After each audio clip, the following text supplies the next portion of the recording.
بسم اللہ الرحمن الرحیم۔ السلام علیکم محترم ناظرین، اسلامک تھاٹ آفیشیل میں آپ سب کا خوش آمدید ہے۔ امید کرتی ہوں کہ آپ سب خیریت سے ہوں گے۔ آپ سب کی دعاؤں سے الحمدللہ میں بھی خیریت سے ہوں۔ حضرت نوح علیہ السلام کی نبوت کا زمانہ 950 سال پر محیط تھا، اور اس دوران انہوں نے اپنی قوم کو مسلسل اللہ کی توحید کی طرف بلایا، تاہم ان کی قوم کے اکثر لوگ ہدایت قبول کرنے کے بجائے ان کا مذاق اڑاتے رہے۔ حضرت نوح علیہ السلام کی قوم میں ایک بوڑھی عورت تھی جو ان کی دعوت کو قبول نہیں کرتی تھی۔ حضرت نوح علیہ السلام نے اسے کئی بار اللہ کی طرف بلایا، لیکن وہ ہر بار انکار کر دیتی۔ وہ کہتی تھی کہ میں نے اپنے آبا و اجداد کو اسی دین پر پایا ہے اور میں اپنی پرانی روش نہیں چھوڑ سکتی۔ جب حضرت نوح علیہ السلام کی کشتی تیار ہو گئی اور طوفان آنے والا تھا تو حضرت نوح علیہ السلام نے اپنی قوم کو آخری مرتبہ خبردار کیا، لیکن وہ عورت پھر بھی ایمان نہ لائی۔ جب اللہ کا عذاب آیا اور زمین و آسمان سے پانی برسنے لگا تو وہ عورت بھی دوسرے کافروں کے ساتھ ہلاک ہو گئی۔ یہ واقعہ اس بات کی نشاندہی کرتا ہے کہ بعض اوقات انسان ضد اور ہٹ دھرمی کی وجہ سے سچائی کو قبول نہیں کرتا اور بالآخر اس کا نقصان خود اسے ہی اٹھانا پڑتا ہے۔ حضرت نوح علیہ السلام کی دعوت پر لبیک کہنے والی نجات پائے، اور جو لوگ انکار کرتے رہے وہ اللہ کے عذاب میں گرفتار ہو گئے۔ حضرت نوح علیہ السلام کے زمانے میں جو طوفان آیا وہ اللہ کی طرف سے ایک عظیم آزمائش اور کافروں کے لیے عذاب تھا۔ جب پانی زمین سے ابلنے لگا اور آسمان سے موسلادھار بارش برسی تو حضرت نوح علیہ السلام اور ان کے پیروکار پہلے سے تیار کردہ کشتی میں سوار ہو گئے۔ وہی بوڑھی عورت جو حضرت نوح علیہ السلام کی دعوت کو مسلسل ٹھکراتی رہی تھی، جب طوفان کی شدت دیکھی تو خوف زدہ ہو گئی۔ اس نے ادھر ادھر بھاگنا شروع کیا اور اونچے پہاڑوں پر پناہ لینے کی کوشش کی، لیکن اللہ کے حکم سے پانی اتنا بلند ہو گیا کہ پہاڑ بھی اس میں ڈوب گئے۔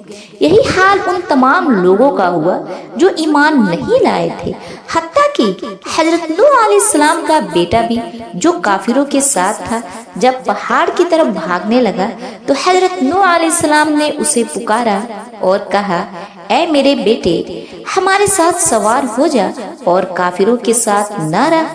لیکن اس نے جواب دیا، میں ابھی کسی پہاڑ پر چڑھ جاؤں گا جو مجھے پانی سے بچا لے گا۔ حضرت نوح علیہ السلام نے فرمایا، آج اللہ کی عذاب سے کوئی بچانے والا نہیں سوائے اس کے جس پر اللہ رحم کرے، لیکن وہ بھی طوفان میں ڈوب گیا۔ اسی طرح وہ بوڑھی عورت بھی پانی کے موضوع میں بہہ گئی۔ اگر وہ پہلے ہی حضرت نوح علیہ السلام کی دعوت قبول کر لیتی تو اللہ اسے نجات دے دیتا۔ جب طوفان کا پانی زمین پر غالب آ گیا اور ہر طرف تباہی پھیل گئی تو حضرت نوح علیہ السلام اور ان کے ماننے والے کشتی میں محفوظ رہے۔ وہ کشتی اللہ کے حکم سے موجوں پر چلتی رہی، یہاں تک کہ زمین پر جتنا بھی کفر و شرک کرنے والا تھا سب ہلاک ہو گئے۔ کئی دنوں بعد جب اللہ تعالیٰ نے زمین کو حکم دیا تو پانی آہستہ آہستہ کم ہونے لگا، سورج نکلا، بادل چھٹ گئے اور زمین نے پانی کو جذب کرنا شروع کر دیا۔ پھر کشتی کوہ جودی پہاڑ پر جا کر رک گئی۔ یہ ایک تاریخی مقام تھا جہاں اللہ تعالیٰ نے حضرت نوح علیہ السلام اور ان کے پیروکاروں کو نجات دی۔ حضرت نوح علیہ السلام نے اللہ کا شکر ادا کیا اور زمین پر ایک نئی زندگی کا آغاز ہوا۔ ان کے ساتھ جو اہل ایمان تھے وہی آگے چل کر دنیا میں بسنے والی نئی نسلوں کے آبا و اجداد بنے۔ یہ واقعہ ہمیں یہ سکھاتا ہے کہ اللہ تعالیٰ کی رحمت ہمیشہ اس کے نیک بندوں کے ساتھ ہوتی ہے، اور جو لوگ اس کے نبیوں کی مخالفت کرتے ہیں وہ بالآخر خسارے میں پڑھتے ہیں۔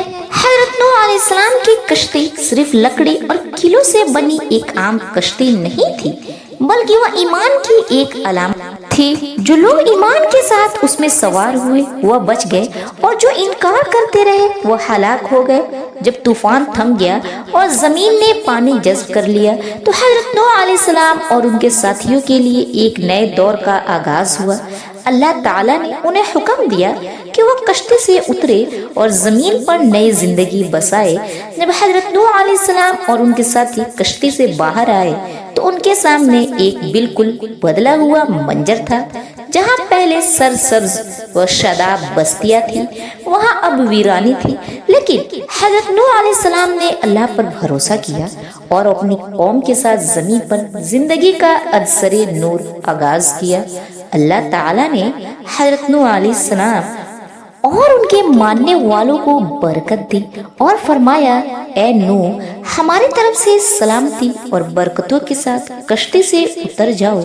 جو تمہارے ساتھ ہے ان پر بھی برکت ہوگی اور کچھ نسلیں آگے چل کر نافرمان ہوں گی جنہیں ہم آزمائیں گے۔ اللہ تعالیٰ نے وعدہ کیا کہ وہ قیامت تک دوبارہ ایسا طوفان نہیں بھیجے گا جو پوری دنیا کو تباہ کر دے۔ اس کی نشانی کے طور پر کوش قزح کو بنایا گیا تاکہ لوگ یاد رکھیں کہ اللہ کا عذاب اور رحمت دونوں حقیقی ہے۔ حضرت نوح علیہ السلام نے اپنی قوم کو نصیحت کی کہ وہ ہمیشہ اللہ کی بندگی کرے، شرک سے بچے اور عدل و انصاف پر قائم رہے۔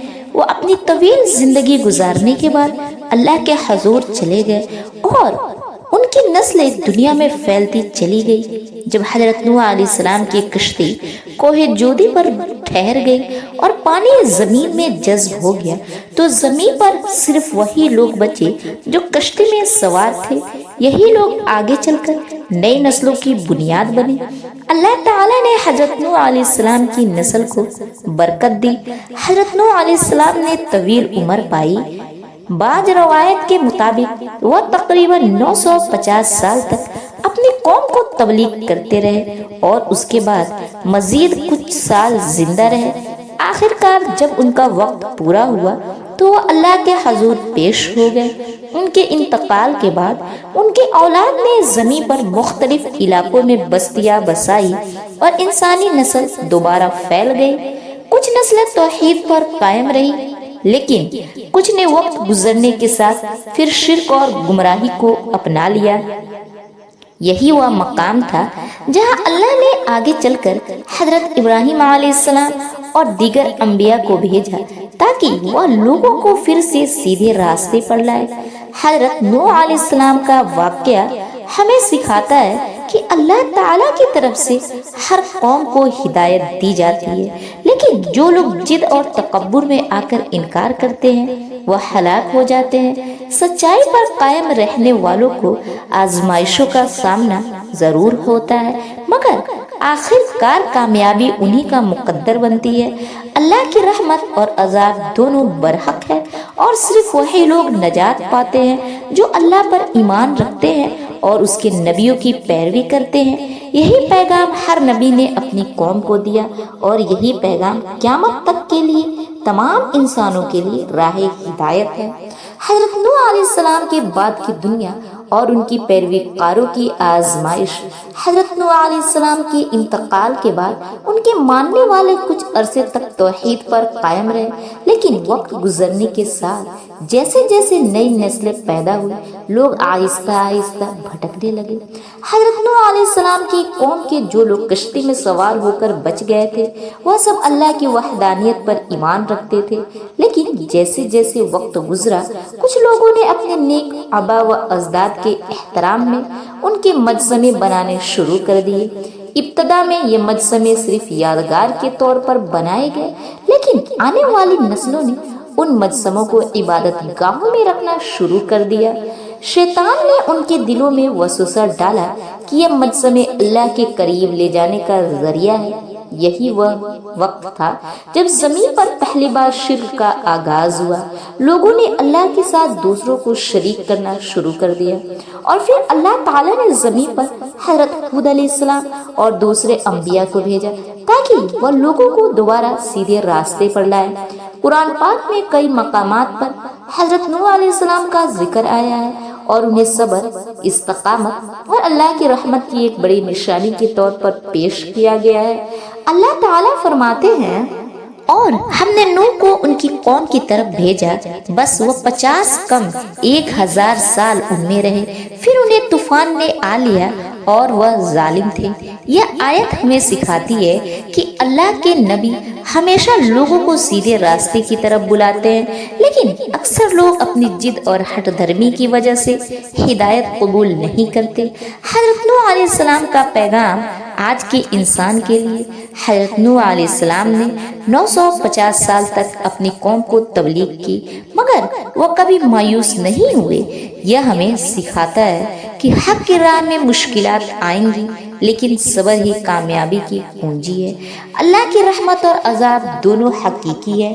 جو لوگ ایمان لائے وہ کشتی میں سوار ہو کر بچ گئے، اور جو لوگ کفر پر ڈٹے رہے وہ طوفان میں ہلاک ہو گئے۔ یہی اصول قیامت تک باقی رہے گا۔ شرک سب سے بڑا گناہ ہے۔ حضرت نوح علیہ السلام کی قوم کی ہلاکت کی سب سے بڑی وجہ یہی تھی کہ وہ اللہ کے ساتھ دوسروں کو شریک کرنے لگے تھے۔ آج بھی ہمیں اس بات کو یاد رکھنا چاہیے کہ حقیقی کامیابی صرف اللہ کی بندگی میں ہے۔ حضرت نوح علیہ السلام کا واقعہ ہمیں زندگی کا سب سے بڑا سبق دیتا ہے۔ حق کی راہ پر ثابت قدم رہو، اللہ کی رحمت پر یقین رکھو اور اس کے احکامات کی پیروی کرو۔ جو لوگ اللہ کے پیغام کو قبول کرتے ہیں وہی دنیا اور آخرت میں کامیاب ہوتے ہیں، اور جو نافرمانی کرتے ہیں وہ آخرکار خسارے میں